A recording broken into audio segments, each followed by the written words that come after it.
vamos então para mais uma função aqui de arrays, na verdade duas funções que são bem parecidas. Eu vou tirar essa variável b e declarar mais uma aqui chamada teste. Tá? Teste.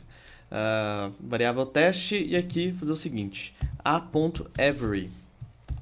E aqui da mesma maneira que as outras, vai passar uma função, arrow function, tá? E aqui, como parâmetro da função, um elemento que representa cada elemento desse array.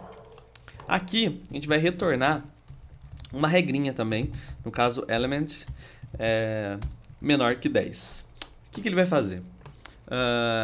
Esse valor de teste aqui vai ser um booleano, certo? Inclusive, ele até coloca aqui para mim o VS Code já. Ele vai ser true ou false. Tá bom? True ou false baseado no quê? Nessa regra. Ele vai olhar cada elemento desse array, se todos os elementos do array estiverem de acordo com essa regra que a gente colocou aqui, ele vai retornar true. Se pelo menos um elemento não estiver de acordo, ele vai retornar false. Certo? Então vamos ver. Ó. Aqui a gente está falando que todos os elementos têm que ser menor que 10. Aqui, realmente, todos são menores que 10. Então, se a gente colocar aqui o teste, vejam só, true. Maravilha, certo. Agora, se eu mudar, por exemplo, adicionar um valor aqui, 10, tá? Ele retorna false, certo? Porque isso aqui não é menor ou igual. 10 não é menor que 10.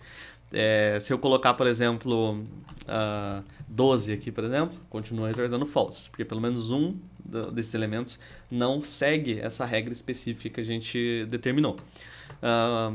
Every é isso, basicamente, e nós temos um bem parecido com every, que eu posso até inclusive deixar essa própria regra aqui, chamado sum.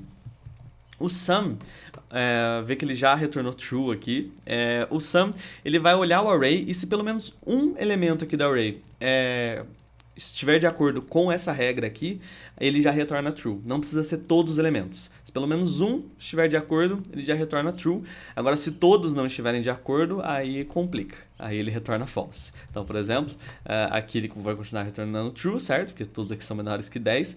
Mas se eu falar se tem algum que é maior que 10, aí ele retorna false, porque não tem nenhum maior que 10. Se eu adicionar pelo menos um maior que 10 aqui, ele continua retornando, ele vai retornar true agora, certo? Então, sum e every são as duas funções aí, são funções que podem ajudar você aí no dia a dia para checar alguma coisa em array, então deixar aqui explicado para vocês. Mas é isso, e a gente volta aí na próxima aula com mais uma função.